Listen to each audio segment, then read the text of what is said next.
Hello, and welcome to Metro Arts. I'm your host, Rachel Simone.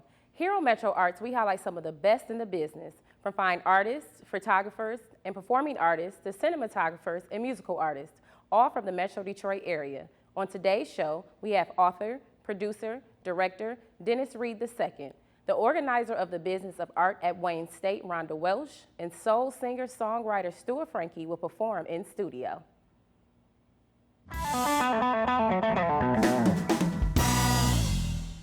Let's welcome Dennis Reed II to Wayne State University's Midtown studio. Hi, Dennis. How are you today? I'm great, Rachel. How are you? I'm great.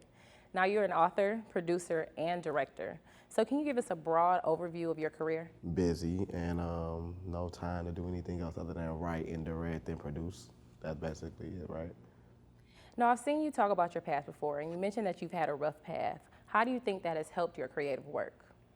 I guess it made me not really care about what people think.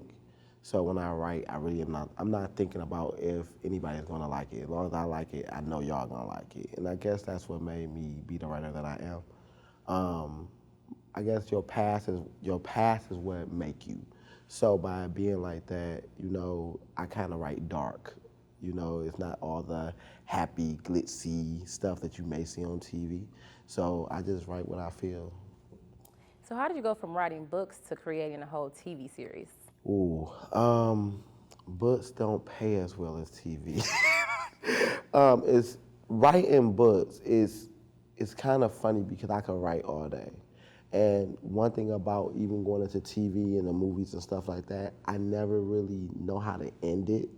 In books, it take me 250 plus pages to end it, but in a movie, it's only like 75 pages, and it goes quick.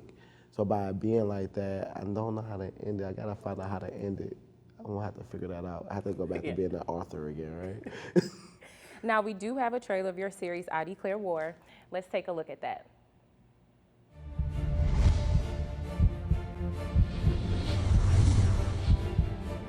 Listen, we don't want you to kill them, we want you to control them.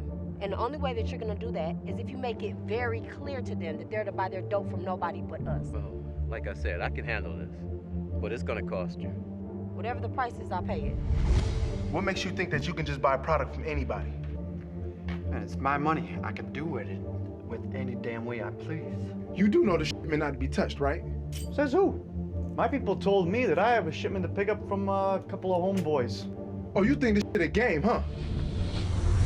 Is Baba really a drug dealer? Your grandfather is a very hardworking Works businessman. very hard to ensure this entire family doesn't have to. I don't even believe there's anything called the black mob or mafia family or whatever you're talking about. What, does she have more bad things to say about me and my family? Jasmine, please don't start right now. We're all here to meet our new allies. The Kalia family and the DeMarco family will now be doing business together. We'll be taking control of Detroit and supplying the entire tri-state territories. Well, the St. Clair family's been supplying all the families for years. It's never been a secret. I gotta tell you, they got one hell of an army. Well, are you ready? My men are ready. Are you guys ready? Because this is going to be an all-out war. I wouldn't expect anything less. Adolf Sinclair won't know which way to turn when we come at him.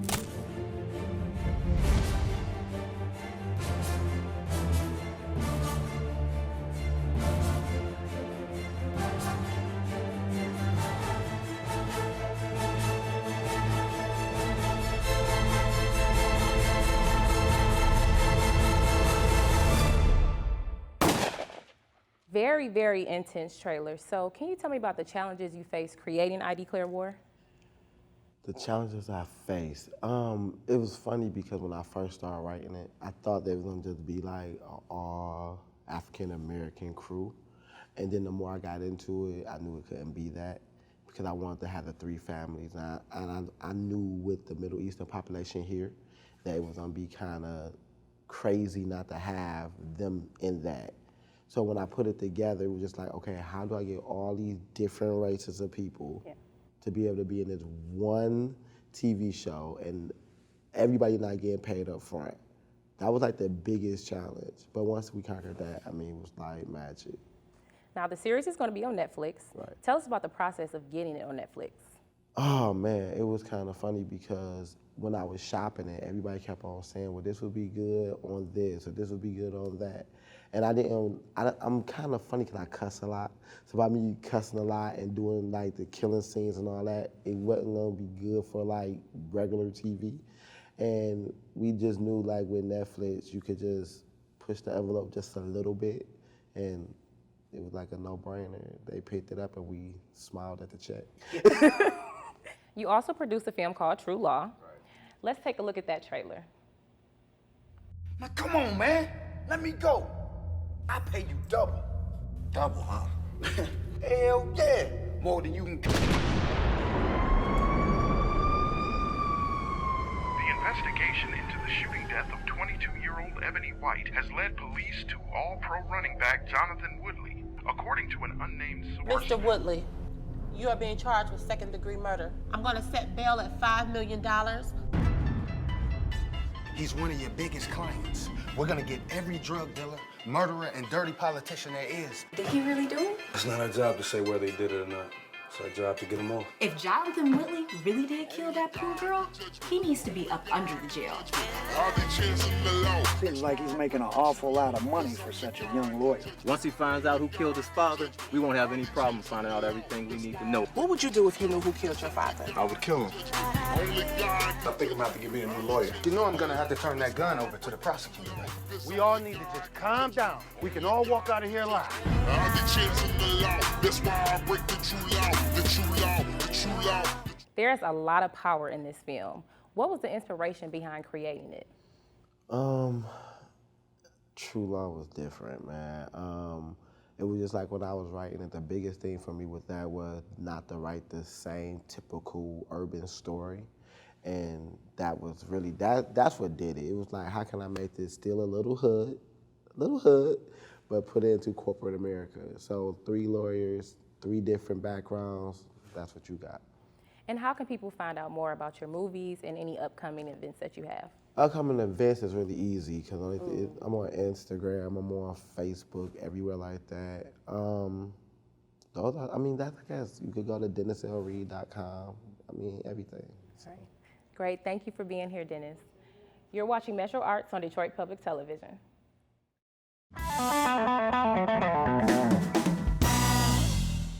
We'd like to welcome Wayne State University Alumni Officer Rhonda Welsh to Metro Arts. Hi, Rhonda, how are you? I'm doing very well, and thank you so much for having me today. We're happy to have you. You're the organizer of the Business of Art. Can you tell us about that initiative? Well, yes, I was a performing artist who really had no idea what to do business-wise, and so a business partner and I came together and thought about, doing seminars and workshops, and it didn't quite come together. So when I started at Wayne State, I thought, wouldn't it be great to bring that initiative to our alums to help them understand just basic entrepreneurial skills to add to their craft. And then you just tell us a little bit more about how the program actually got started. Well, sure. Maybe about a year and a half ago, I started at Wayne State, and I worked with our dean and I worked with some of our chairs to and some of our alums to find out what are their needs. And sure enough, our alums were having those same problems that I had as an artist. And so I was able to find experts from around the area to talk about their careers. We've had filmmakers, we've had musicians, we've had folks come on and talk about fundraising, to talk about business plans. And so that's really how the initiative got started and how it's been rolling along. How long has Wayne State's Fine Performing and Communications Arts Department been involved? Really for the last almost 2 years now. And what's their involvement been? Well, the involvement this is an initiative of the Alumni Office of CFPCA, which is College of Fine Performing and Communication Arts. And so through the Alumni Office, I'm able to do this, and it's not open to just alums. So yes, our emerging and mid-career alums, please come. But we also want folks in the community to come, and anyone who's interested in the subject matter. We have some great speakers, so sometimes people just come because they're fans of the folks we have speaking. We sent Metro Arts producer Kevin Lewis into the field to attend one Business of Art event. Here's his report. The Wayne State College of Fine Performing and Communication Arts held another in a series of work sessions about arts and entrepreneurship at the Pony Ride Art Studios in Detroit. This time, the Business of Art featured poet, performance artist, and arts entrepreneur Jessica Carrymore. Moore spoke about art, activism, and paying the bills, and students who attended say she impressed them. And she is also a force, and she always leads with a free spirit and equal free of heart, and I am very honored to call her my friend, Jessica. Did you write that?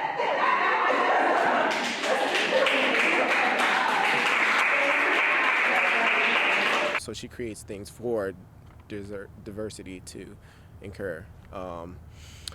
From the Black Women Rock to her poetry, you see her audience is not just African American or white, or it's not any one race. It's she has have a cross-cultural appeal that I think is very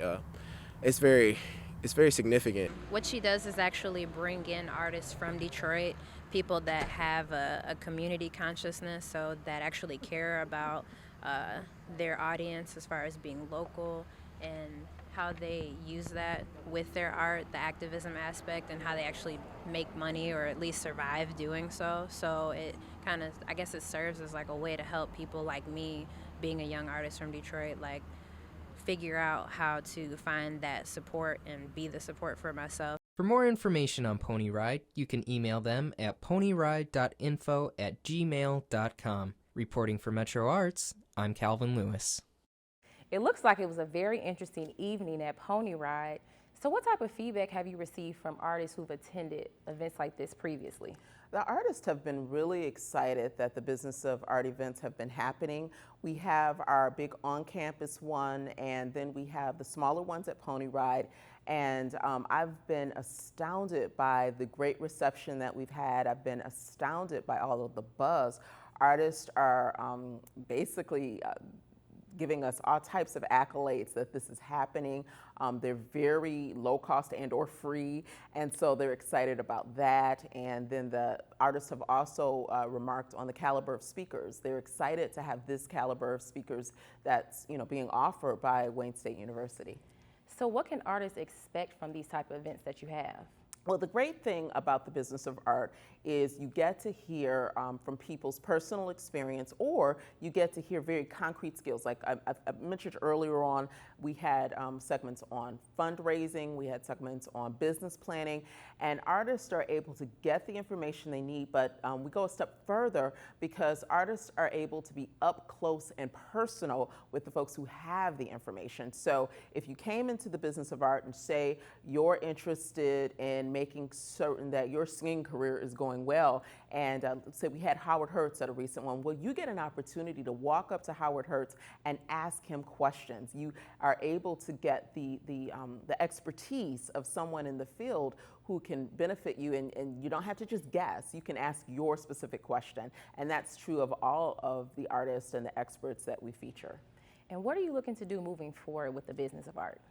Well, moving forward, we look to do it in some other locations. We're talking to the alums, we're talking to community members to find out what are some of the other topics that they'd like to hear. And one thing we'd like to do is look at the possibility of doing some clinics so that if people need more hands-on, so say if you're writing a business plan and you need something beyond our business plan 101, you need someone to say, look, this sentence needs to be here, that needs to be there. We're looking to do some more hands-on things. So we're really excited about the future. We've had some great support, and it's looking really bright. Now, I've noticed that the events are on Wayne State's events calendar, but how else can we find out about the events? People can actually call me directly in the alumni office. My telephone number is 313-577-1087. I am always excited to hear from the community and answer the questions of our alums. Thank you, Rhonda, so much for being here. You're watching Metro Arts on Detroit Public Television.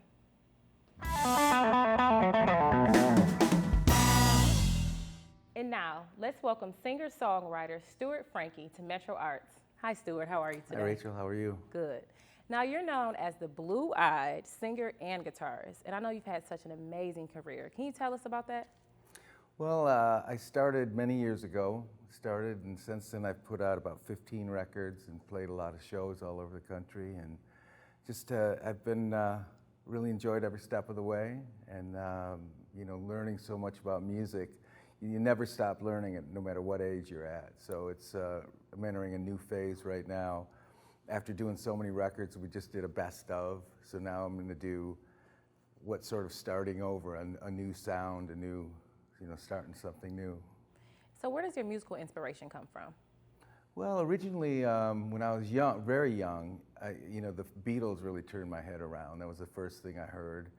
And then being so close, I grew up in Saginaw, but I moved down here when I was very young, 19. And Motown had a huge influence on me, Motown, of course. And there's these twin traditions in Detroit of the R&B and then the rock and roll. And so the rock and roll and R&B seem to always be talking to each other, you know. And there was Bob Seger and the MC5 and the rock and roll and things like that. And then Motown and all the great R&B. So it's been a great place to make music for that, in that sense. In addition to your music, you have the Stuart Francke Leukemia Foundation. Mm-hmm. Can you tell us about how that got started? In 1998, I was diagnosed with leukemia, and I had a bone marrow transplant in 1998 because my sister was a match for me, and I was very lucky to survive that. And we started a foundation with the hope of helping people fund their own marrow search because it's difficult to find a marrow donor. So that quickly became something viable that we could do and help other people. So we still do that. And I visit patients quite a bit and counsel newly diagnosed people, and that's what we do. Now, I know you also have an outreach program here in Michigan. Talk about that for us. Musicians Outreach of Michigan, called MOM, is a group where musicians can come into Harper or Carmanos Cancer Institute, or we're starting to get into U of M, where musicians come in and play for patients or families that are sick. And it helps pass the time, it helps provide comfort to the patients, and it's been a good thing. And how can people learn more about your music or hear your music? They can go to my website, which is stuartfranke.com, STEWARTFRANCKE.com, and or you can go to Apple and check that, iTunes, anywhere. You can find my music everywhere. Now we're going to hear 2 songs from you today. Can you describe those songs for us? The first song I'm going to play is called Summer Soldier, and it's a song that it's on a record of mine called Heartless World, and I recorded it with Bruce Springsteen singing with me on it. So it was a great thing that he did, and deeply appreciated thing that he sang on that song with me. And it's about a soldier in Iraq or Afghanistan who signed up not thinking that the extent of his deployment would be what it is. It's so much longer and so many more trips and tours and everything. And so he's wounded and wondering what's happening. And the other song I'm going to play is called The Gypsum Fair. And that's a Michigan-based song about a woman who's going through a lot of changes at about, you know, in her late 30s, wondering what's going on, and life hasn't turned out the way she wanted it to. And so both the songs are stories, in effect. All right, well, Stuart, I'd like to thank you for being here. And now here's Stuart Francke from Metro Arts Detroit, producing the Midtown studio at Wayne State University.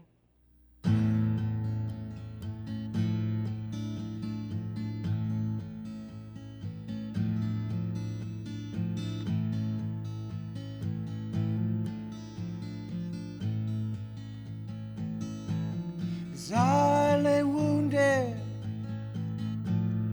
in this wasteland, summer soldier, a family man. Back home it's springtime, they're tying yellow ribbons in the sun. Holla, holla, holler if you hear me.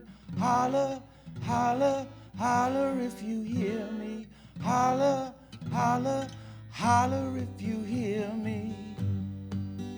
If you hear me.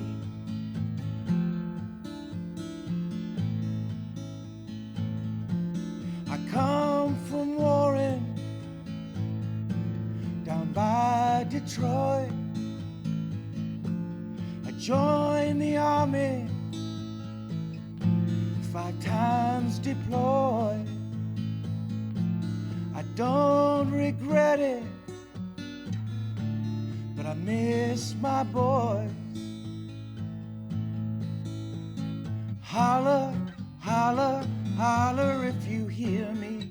Holla, holla, holler if you hear me. Holla, holla, holler if you hear me. We dream at night, but never sleep, for promises we never keep, and seeds we sow, we never reap. When push comes to shove, falling short of God's love, God's love.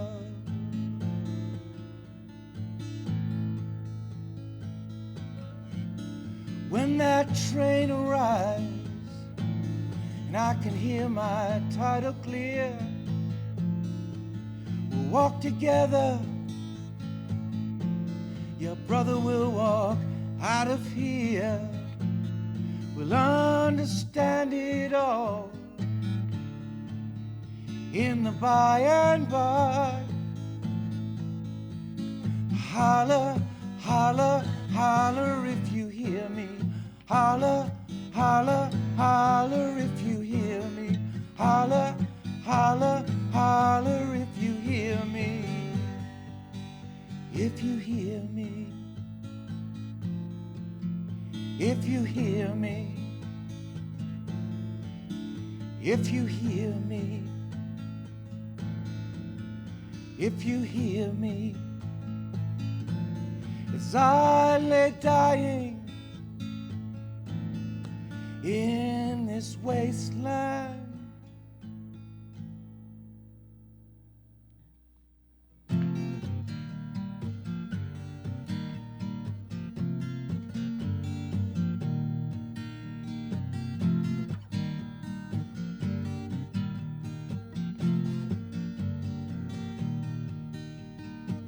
weeds bend west, Lizzie's barefoot, walking slowly across her bedroom floor. For 30 years and all she counted on fall like dust on a slatted blind. She takes a barrette from her hair, drapes her dress across the chair. She'll act her age, be daddy's girl one last time.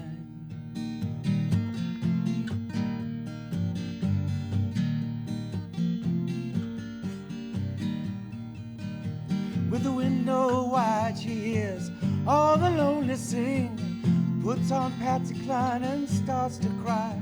The things she pawned, the wild wreckage spared, to live a life her mother recognized. She feels the air warm on her skin, holds her shoulders so bone thin. Without a sound, lets it begin. This is always how it goes. She can ride High Banks Road in a pitch black air. She can dance all night at the Gypsum Fair. She can change her clothes, change her hair. Love won't make her say.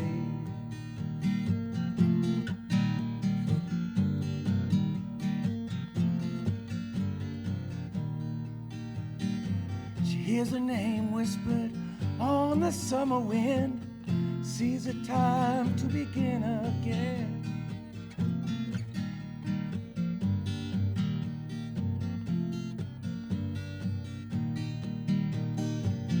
Takes the car keys from the hook, wastes her time on one last look, turns the wheel toward Hamel Beach. This is how it goes.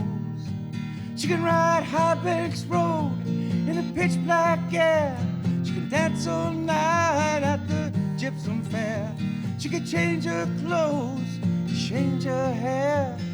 Love won't make her say.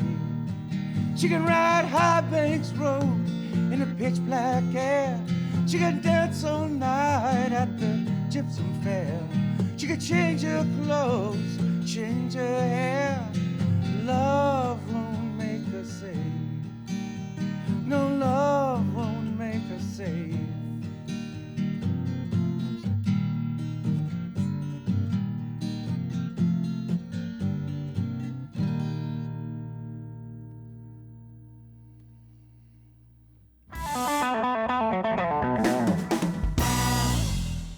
We hope you enjoyed today's show. I would like to thank our guests Dennis Reed II, Rhonda Welsh, and Stuart Francke for being here today. Remember, you can catch any of our shows online at metroartsdetroit.com and find us on social media.